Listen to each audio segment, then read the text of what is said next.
ଯୁକ୍ତ 2 କଳା ପରୀକ୍ଷାରେ ନବରଙ୍ଗପୁର ଜିଲ୍ଲାରେ ଦ୍ୱିତୀୟ ସ୍ଥାନ ରଖିଲେ ଡାବୁଗାଁ ବ୍ଲକର ଗୌରବ ନିରୁପମା।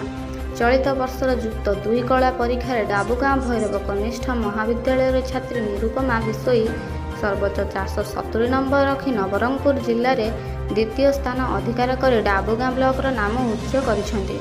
ତାଙ୍କ ବାପା ଓ ମା ନିରୁପମା ନବମ ଶ୍ରେଣୀରେ ପଢ଼ୁଥିବା ବେଳେ ସେମାନେ ମୃତ୍ୟୁବରଣ କରିଥିଲେ। ଏହି ଅସହାୟ ସମୟରେ ସେ ଜେଜେମାଙ୍କ ନିକଟରେ ରହି ପାଠ ପଢ଼ିଥିଲେ। ନିଜର ଦୃଢ଼ ଇଚ୍ଛାଶକ୍ତି ଏବଂ କଠିନ ପରିଶ୍ରମର ଫଳସ୍ୱରୂପ ଚଳିତ ବର୍ଷ ଯୁକ୍ତ 2 କଳା ପରୀକ୍ଷାରେ ସର୍ବୋଚ୍ଚ ନମ୍ବର ରଖି ପାସ୍ କରିବା ସହ ନବରଙ୍ଗପୁର ଜିଲ୍ଲାରେ ଦ୍ୱିତୀୟ ସ୍ଥାନ ହାସଲ କରିଛନ୍ତି ନିରୁପମା। ରାଇଘର ମହାବିଦ୍ୟାଳୟର ଛାତ୍ରୀ ରାଣୀ ମଣ୍ଡଳ 472 ନମ୍ବର ମାର୍କ ରଖି ଜିଲ୍ଲା ଟପର ହୋଇଥିବା ବେଳେ ଡାବୁଗାଁ ଭୈରବ କନିଷ୍ଠ ମହାବିଦ୍ୟାଳୟର ଛାତ୍ରୀ ନିରୁପମା ବିଷୋୟୀ 470 ନମ୍ବର ରଖି ଦ୍ୱିତୀୟ ସ୍ଥାନ ହାସଲ କରିଛନ୍ତି। ନିହାତି ଗରିବ ପରିବାରର ଝିଅ ନିରୁପମା ବିଷୋୟୀଙ୍କ ସଫଳତା ପରେ ଡାବୁଗାଁରେ ନିରୁପମାଙ୍କୁ ଶୁଭେଚ୍ଛାର ସୁଅ ଛୁଟିଛି।